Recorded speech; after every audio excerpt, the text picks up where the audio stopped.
क्या किसी सर्वर में बिना पासवर्ड के एक्सेस किया जा सकता है? या फिर अगर आपको पासवर्ड पता है और आप जितना बार उस सर्वर में एक्सेस करना चाहते हैं उतना ही बार आपको वो पासवर्ड डालने पड़ रहे हैं, तो उससे कैसे बच सकते हैं? ये ऑल ओवर चीजें इस वीडियो के एंड तक कवर करने वाले हैं, तो वीडियो के एंड तक जरूर बने रहें। Hello everyone, welcome to SN Linux. Today we will discuss about all these things. So let's start without any delay. First of all, अभी हमें चेक करना है कि पासवर्ड के थ्रू कैसे एक्सेस ले पाते हैं। So guys, यहाँ पे आप देखिए हमारा रेड हैट का मशीन है।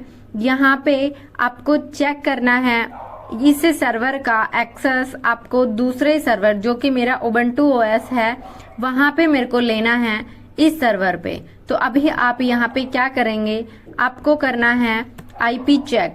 तो यहाँ पे हम इस सर्वर का आईपी चेक करते हैं। यहाँ पे मैं IPA कमांड की हेल्प से यहाँ का आईपी चेक करती हूँ। सो यहाँ पे मैंने आईपी चेक किया तो यहाँ पे इसका आईपी है ये। अभी हम अपने रेड हैट जहां से हमें एक्सेस लेना है वहां पर चलते हैं। यहाँ का आईपी आप चेक कर सकते हैं इस तरीके से।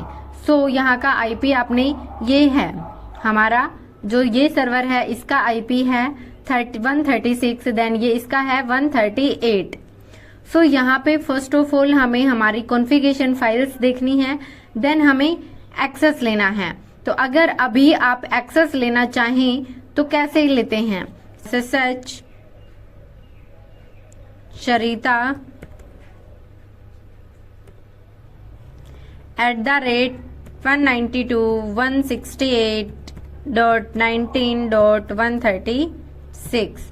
सो यहाँ पे ट्राई कीजिएगा आप, क्या अभी आप कर पा रहे हैं। आपने पासवर्ड भी दे दिए लेकिन उसके बाद भी आपका हो रहा है या नहीं हो रहा है वो चेक करना है। सो वेट करते हैं। यहाँ पे देखिए गाइस, आपका यहाँ पे सरिता उबंटू से आप आईपी चेक कर सकते हैं। इस सर्वर का वही आईपी है जिसका हमने एक्सेस लिया है। तो इसको हम बोलते हैं पासवर्ड ऑथेंटिकेशन। आप फिर से यहाँ से एग्जिट कीजिए, फिर से इसका एक्सेस लीजिए, देन ये फिर से पासवर्ड मांग रहा है। आपने पासवर्ड दिया और ये फिर से कनेक्ट हो गया है। तो इसको हम बोलते हैं पासवर्ड ऑथेंटिकेशन। इट मीन्स जब जितनी बार आप इसका एक्सेस ले रहे हैं उतनी ही बार आपको पासवर्ड डालने पड़ रहे हैं। अभी हम बात करते हैं कि ये ऑल ओवर पासवर्ड हमें ना डालने पड़े। सो उसके लिए अभी हम फिर से अपने रूट यूजर में चलते हैं, क्योंकि हमें अपनी फाइल में कुछ कॉन्फ़िगरेशंस करने हैं। तो इसलिए हम चलते हैं अपने रूट यूजर में। हम अभी आ गए हैं रूट यूजर में। यहाँ पे हम फिर से इस फाइल को ओपन करते हैं। यहाँ पे क्या करना है गाइस, अभी हम ऊपर चलते हैं और जहाँ पे हमने पासवर्ड ऑथेंटिकेशन का कमेंट हटाया है उसको फिर से हम लगा देते हैं, क्योंकि हमें पासवर्ड ऑथेंटिकेशन नहीं करना है। यहाँ पे हमें क्या करना है, पासवर्ड ऑथेंटिकेशन पर कमेंट लगाना है, क्योंकि हमें पासवर्ड ऑथेंटिकेशन ना करना, क्योंकि बिना पासवर्ड के हम बार बार एक्सेस लेना हो और बार बार पासवर्ड डालने हो। तो अगर आपने स्ट्रॉन्ग पासवर्ड बनाए हुए हैं तो उसमें कितना टाइम लगता है कि बार बार आपको पासवर्ड डालने पड़ रहे हैं। तो उस सिचुएशन में आप क्या करेंगे गाइस, ये देखना है। सो अभी हमने पासवर्ड ऑथेंटिकेशन पे कमेंट लगा दिया है और हमें ये भी एडिट कर देते हैं कि हमें पासवर्ड ऑथेंटिकेशन नो रखना है। सो यहाँ पे आप लिख सकते हैं नो, क्योंकि हमें पासवर्ड ऑथेंटिकेशन ना करके क्या करना है वो अभी हम करने वाले हैं। सो यहाँ पे देखिए पैब की ऑथेंटिकेशन, इट मीन्स पब्लिक की। तो पब्लिक की क्रिएट कैसे करते हैं वो अभी जानने वाले हैं। मैंने इसका कमेंट हटा दिया है कि हमें पब्लिक की ऑथेंटिकेशन करना है। सो यहाँ पे आप गाइस इस फाइल को कर दीजिए सेव। मैंने सेव कर दिया। देन अभी हम इसको करते हैं रीस्टार्ट। मैंने इसको रीस्टार्ट भी कर दिया है। अभी यहाँ पर हम एक की जनरेट करते हैं। तो की हम कैसे करते हैं, SSH- की जैन कमांड की हेल्प से हम की जनरेट करते हैं। यहाँ पे ये बोल रहा है कि पब्लिक प्राइवेट RSA की पेयर, देन आपको किस डायरेक्टरी में किस पाथ पर करना है, तो अभी हमारा होगा /root के अंदर .ssh के अंदर एक तो होगा हमारा पब्लिक ID RSA एंड एक होगा हमारा ID RSA प्राइवेट। दो पब्लिक की होती है, एक होता है प्राइवेट एंड एक होता है पब्लिक। जब भी हमें कम्युनिकेट करना होगा तो हम पब्लिक की एक दूसरे के पास सेंड करते हैं दूसरे सर्वर को, देन उसको स्टोर करता है, वो स्टोर रखता है, देन पब्लिक की ऑथेंटिकेशन बोला जाता है इसको, पब्लिक की बेस ऑथेंटिकेशन। इट मीन्स हमें वन टाइम पासवर्ड की नीड होती है, उसके बाद आपको पासवर्ड नहीं लगाने होते हैं एक्सेस लेने के लिए। अभी मैं इसको डिफॉल्ट छोड़ देती हूँ, देन हमें कोई भी पास फ्रेज नहीं डालने हैं अभी के लिए, तो इसको डिफॉल्ट। ये अभी हमारा चेक करें, यहाँ पे कुछ नहीं हुआ है, कहाँ हुआ है, तो अपनी होम डायरेक्टरी में अभी हम हैं, तो यहाँ पर चलते हैं .ssh में। हम .ssh में आ गए, ls करते हैं।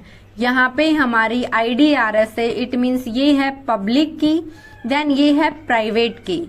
तो अभी हमें ये पब्लिक की सेंड करना है अपने जिस सर्वर का हमें एक्सेस लेना है उस सर्वर के पास। सो यहाँ पे हम इसके लिए क्या करते हैं, SSH कॉपी ID, देन इस तरीके से आप अपनी की को ट्रांसफर करते हैं। कहाँ करते हैं, जिसके पास आपको करना है, तो आप अपना उस सर्वर का IP दीजिए, यहाँ पे 168.1.9 देन 136 आपने वो दे दिया है। देन उसके बाद आप यहाँ पे एक बार आपसे पासवर्ड मांगेगा ये, देन आपने पासवर्ड दिया। अभी यहाँ पे आपको दिखा रहा है, यहाँ पे नंबर ऑफ कीज एडिड 1, आपका एक की उस सर्वर में ऐड हो चुका है। Now try logging into the machine with SSH Sharita @ आपका IP and check to make sure that only the keys you wanted are added. So आप ये कर चुके हैं, आपका उस सर्वर में कॉपी कर चुके हैं। अभी हम SSH लेते हैं उस सर्वर का। सो यहाँ पे आप गाइज देखिए, मैंने लिया यहाँ पे फर्स्ट ऑफ ऑल मैं क्लियर करती हूँ टर्मिनल को। अभी मैं करती हूँ उस सर्वर से अपना एक्सेस लेने का ट्राई। तो देखिए SSH, देन मैंने उसका यूजर का नाम लिया सरिता @ उस सर्वर का मैंने IP दिया जो कि हमारा IP है 168.1.9.36। सो हमारा ये है IP, एंटर किया मैंने। सो आप यहाँ पे देखिए डायरेक्ट लॉगिन हो रहा है, हमें कोई पासवर्ड की नीड नहीं पड़ी है, हम उस सर्वर में लॉगिन हो चुके हैं। आप IP देख सकते हैं, हमारे इस सर्वर का IP है 192.168.1936 और यहाँ पे आप इस सर्वर में भी देख सकते हैं। मैं अभी ओपन करके दिखा देती हूँ आपको। सो गाइज यहाँ पे देखिएगा आप, हमारे इस सर्वर का IP भी आप देख सकते हैं जो कि यही है।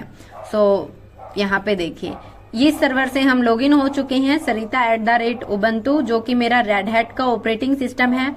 मैंने ये रिमोट एक्सेस आपको अलग अलग ऑपरेटिंग सिस्टम पे भी दिखाया है कि एक मशीन हमारी उबंटू OS की है और एक मशीन हमारी रेड हैट की है। सो इस तरीके से हम एक्सेस लेते हैं बिना पासवर्ड के, जिसको हम बोलते हैं की base authentication. First of all मैंने आपको दिखाया पासवर्ड बेस ऑथेंटिकेशन कि आपको बार बार पासवर्ड की नीड होती है। देन मैंने दिखाया की बेस ऑथेंटिकेशन। आप फिर से एग्जिट करिए, यहाँ से इस सर्वर में आपने एग्जिट किया, सॉरी, फिर से आप इस सर्वर से एग्जिट कीजिए। आपने एग्जिट किया, देन फिर से आप ट्राई कीजिए, फिर से आप लॉगिन हो जाएंगे बिना किसी पासवर्ड की हेल्प से। तो इस तरीके से हम की बेस ऑथेंटिकेशन करते हैं, जिसको हम बोलते हैं कि remote access without any password या फिर पासवर्ड लेस ऑथेंटिकेशन। तो इस तरीके से हम पासवर्ड लेस ऑथेंटिकेशन करते हैं। इट मीन्स की बेस ऑथेंटिकेशन करते हैं किसी भी सर्वर का एक्सेस लेने के लिए। तो ये चीज आप कहाँ फॉलो कर सकते हैं, मान लीजिए आपका किसी दूसरे सर्वर से आपको डेली बेसिस पे या एक दिन में आपको 2 से 3 बार कम्युनिकेट करना होता है, तो उस सिचुएशन में आप बार बार पासवर्ड टाइप करते हैं। कई बार कि हमारे प्रोडक्शन पर जो सर्वर होते हैं वो हमें स्ट्रॉन्ग पासवर्ड देना कंपलसरी होता है, स्ट्रॉन्ग पासवर्ड हमें डालने ही होते हैं। तो जब हम बार बार एक दिन में 2 या 3 बार एक्सेस लेने का ट्राई करते हैं तो हम पासवर्ड डाल रहे हैं, तो कई बार वो हमसे मिस टाइप हो जाते हैं और वो बार बार हमें करना पड़ता है, टाइम भी लेता है, तो इरिटेटिंग फील होता है। उस सिचुएशन में आप पासवर्ड ऑथेंटिकेशन ना करके की बेस ऑथेंटिकेशन करना आपके लिए बेटर होगा। देन आज के लिए इतना ही। अगर वीडियो पसंद आया तो अपने दोस्तों के साथ शेयर करें, वीडियो को लाइक करें। तो अगर आपको पीडीएफ चाहिए तो डिस्क्रिप्शन में मैंने टेलीग्राम का लिंक दिया हुआ है, आप हमारे टेलीग्राम ग्रुप से ज्वाइन कर सकते हैं। साथ ही आपको कोई भी क्वेश्चन हो जो आप मुझसे जानना चाहते हैं तो डिस्क्रिप्शन में मैंने इंस्टाग्राम लिंक भी दिया हुआ है, वहां पे आप मेरे को मैसेज कर सकते हैं। तो आज के लिए इतना ही। अगर चैनल पर नए हैं तो चैनल को सब्सक्राइब जरूर करें। Thank you guys, bye bye, take care.